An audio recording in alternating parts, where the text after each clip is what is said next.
Le 28 avril 2025, à 12h33, en quelques secondes, tout vacille, tout s'arrête. En Espagne et au Portugal, les trains freinent en urgence. Les ascenseurs s'arrêtent net. Les supermarchés figent leurs caisses. Plus un signal, plus un bruit.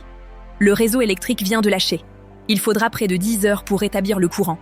10 heures de chaos, de questions, de soupçons. Et très vite, une hypothèse commence à circuler. Est-ce que ça pourrait venir des énergies renouvelables? Dit comme ça paraît absurde. Le solaire, l'éolien, c'est censé être l'avenir. Propre, vert, durable. Et pourtant, il y a un fond de vérité. Pas une faute directe, non, mais une faiblesse, une faille structurelle. Parce que ces énergies-là, si prometteuses, n'ont pas été pensées pour encaisser les chocs. Tu vois, une centrale thermique ou nucléaire, c'est massif, lourd. Ça tourne avec des turbines géantes, pleines d'inertie. Et cette inertie, c'est un peu comme un amortisseur. Quand le réseau est secoué, elle encaisse, elle stabilise.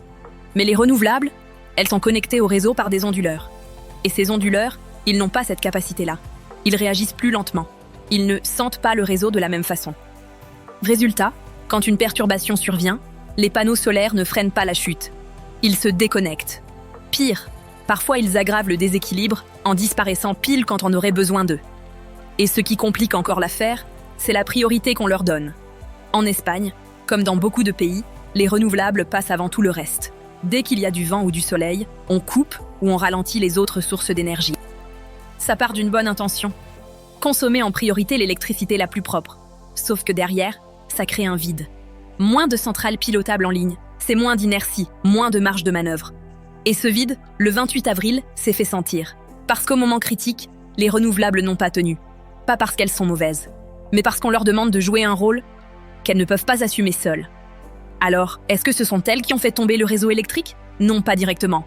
Mais elles ont été un facteur. Un maillon faible dans une chaîne trop tendue. Et ça, c'est une alerte. Pas contre le solaire ou l'éolien, mais contre notre naïveté. Croire qu'on peut tout miser sur ces énergies, sans reconstruire derrière un réseau capable d'encaisser, c'est dangereux. Parce que produire de l'électricité propre, c'est bien. Mais garantir qu'elle arrive, qu'elle reste, qu'elle tienne dans la durée, c'est ça, le vrai défi.